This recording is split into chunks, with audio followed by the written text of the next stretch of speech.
ఆచి chicken masala. Iran యుద్ధంతో America దివాలా తీస్తుంది.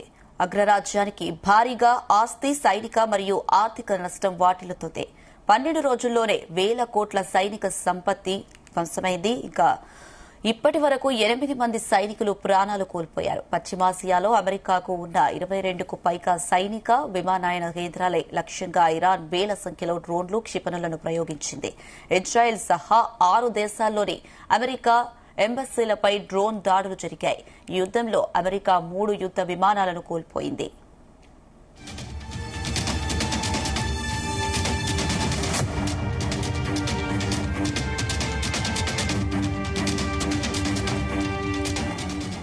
యుద్దంలో ఇప్పటి వరకు అమెరికాకు చెందిన రిపర్ డ్రోన్లు కూడా ధ్వంసమయ్యాయి. ఒక్కో డ్రోన్ విలువ 250 కోట్ల రూపాయలు. 22,000 కోట్లు విలువైన థర్డ్ రక్షణ వ్యవస్థలోని రాడార్ కేంద్రాలను కూడా ఇరాన్ డ్రోన్లు విజయవంతంగా లక్ష్యం చేసుకున్నాయి. యుద్దం కారణంగా అమెరికా ఖజానాపై పెను భారం పడుతుంది. అగ్రరాజ్యం యుద్దం కోసం రోజుకు సుమారు 17,000 కోట్ల రూపాయలు ఖర్చు చేస్తుంది. 2 వారాల్లో దాదాపు 1,00,000 కోట్లు అమెరికా ఖర్చు చేసిందని తెలుస్తోంది.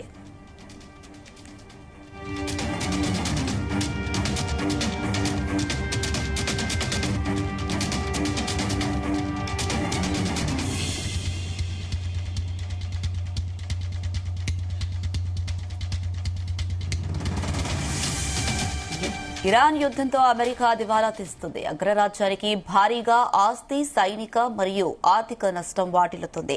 12 రోజుల్లోనే వేల కోట్ల సైనిక సంపత్తి ధ్వంసమైంది. ఇప్పటి వరకు 8 మంది సైనికులు ప్రాణాలు కోల్పోయారు.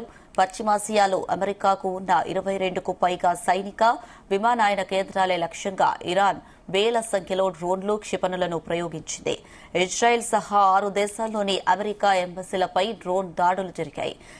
ఈ యుద్దంలో అమెరికా 3 యుద్ద విమానాలను కోల్పోయింది.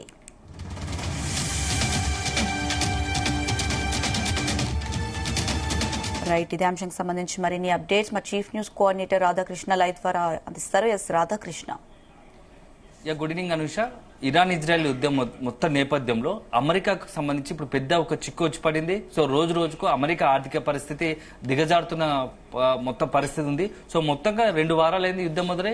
ఇప్పటి వరకు కూడా అమెరికా ఈ యొక్క ఇరాన్ కి సంబంధించి యుద్ధం పైన పెద్ద ఎత్తున వేల కోట్లు ఖర్చు చేస్తుంది. సో మనకు ఇప్పుడు మొత్తం ఓవరాల్ గా అక్కడ అంతర్జాతీయ కథనాలు కావచ్చు, విత్ ఇన్ ద అమెరికా నుంచి అక్కడ ఉన్నట్టు మీడియా ఇస్తున్న కథనాల ప్రకారం దాదాపుగా 6 నుంచి 11 బిలియన్లు ఖర్చు పెట్టినట్టు తెలుస్తోంది. సో దానికి సంబంధించి ఇప్పటికే 50,000 నుంచి 90,000 కోట్ల వరకు అంచనా, దాదాపు 90,000 కోట్ల వరకు ఇప్పటి వరకు యుద్ధానికి సంబంధించి ఖర్చు చేసినట్టు తెలుస్తుంది. సో ఇది ఒక రకంగా చెప్పాలంటే మొత్తం అమెరికా ఆర్థిక వ్యవస్థ పైనే తీవ్ర పెనుభారం చూపే అవకాశం ఉంది. సో దీనికి తోడు యుద్ధం ఎప్పుడు ముగిసే అవకాశం ఉంటుంది, ఎప్పుడు ముగుస్తుందో తెలియని పరిస్థితి. ఎందుకంటే రోజు రోజుకు ఇరాన్ నుంచి కూడా దాడులు పెరిగాయి. సో ఇరాన్ కి సంబంధించి ఇరాన్ ని కట్టడి చేయడానికి అమెరికా పెద్ద ఎత్తున బలగాలను పంపిస్తోంది. ఇప్పటికే అమెరికాకు సంబంధించినటువంటి 11 మంది సైనికులు మృతి చెందినట్టుగా తెలుస్తోంది. 3 యుద్ధ విమానాలు నెలకొల్లాయి. అదేవిధంగా ఒక్కొక్క డ్రోన్ 250 కోట్లకు సంబంధించిన అత్యంత సాంకేతిక పరిజ్ఞానంతో కూడినటువంటి అంటే ఎక్కువ ప్రభావం చూపేటువంటి డ్రోన్లను రంగంలోకి దించింది. అయినా ఇప్పటికి కూడా ఇరాన్ కి సంబంధించి ఎక్కడ కూడా ఇరాన్ ను పూర్తి స్థాయిలో కట్టడి చేయలేని పరిస్థితి.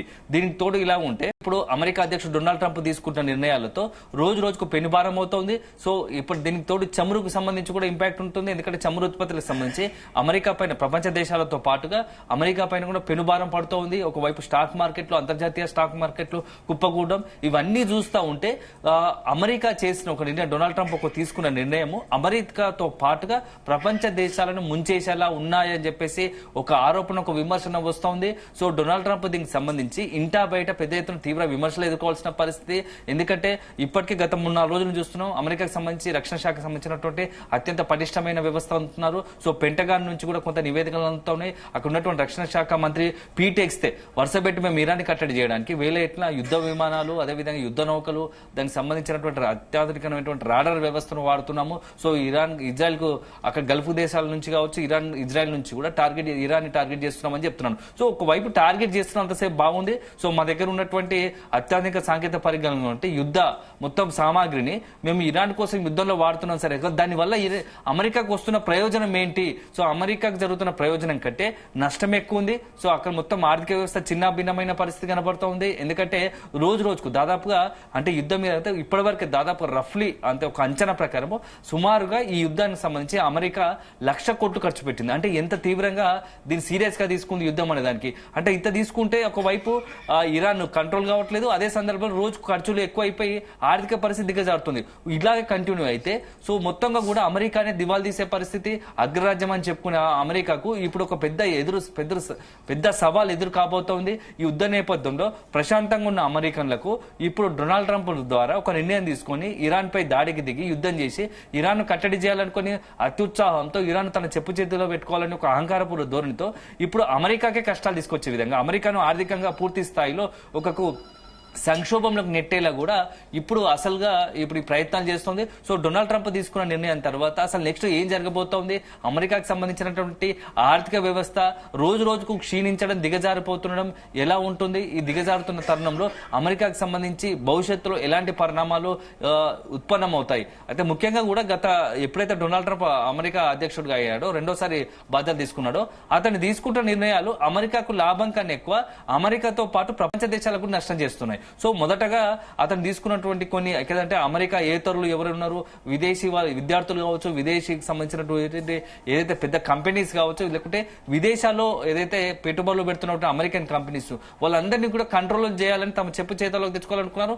వాళ్ళు వినలేదు. దానివల్ల కొంత అమెరికాలో సంబంధించినటువంటి పెద్ద ఎత్తున ఏదైనా పెట్టుబడులు పెట్టాలనుకున్న వాళ్ళు, ఇతర దేశాలకు వెళ్ళాలనుకున్న వాళ్ళు కూడా కొంత పునరాలోచన పడిన పరిస్థితి. దాని ఇంపాక్ట్ అమెరికా పైనే పడింది. సో అమెరికాతో పాటు వివిధ దేశాల మీద పడ్డా సో అమెరికాలో దాని పని తీవ్రంగా ఉంది. సో దానికి తోడు అమెరికా విదేశీ విద్యార్థులు చదువుకోవడానికి లేకుండా చేయడం, అమెరికాలో విదేశీ విద్యార్థులపైన దాడులు పెరగడం, కేసులతో ఒక రకంగా ఇబ్బంది పెట్టడం, అదే సందర్భంలో అక్కడ ఉన్న వాళ్ళందరినీ కూడా సొంత ప్రాంతాలకు అత్యంత అంటే ఒక రకంగా చెప్పాలంటే బానిసలాగా సంఖ్యలో వేసి ఏ దేశాలకు ఆ దేశాలు విద్యార్థులకు పంపించిన పరిస్థితి.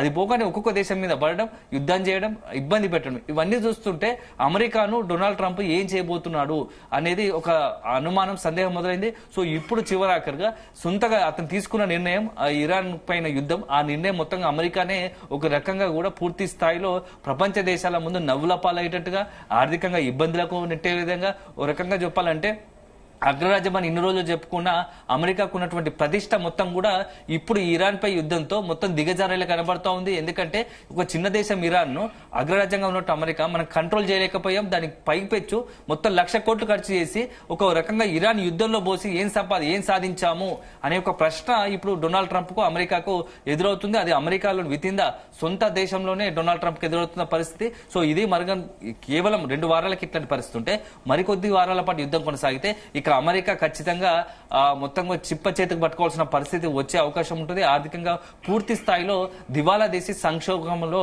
కూరుకుపోయే పరిస్థితి ఉంటుందని చెప్పేసి విశ్లేషకులు అభిప్రాయపడుతున్న పరిస్థితి కనబడుతోంది. Anusha. Right Radhakrishna, thank you.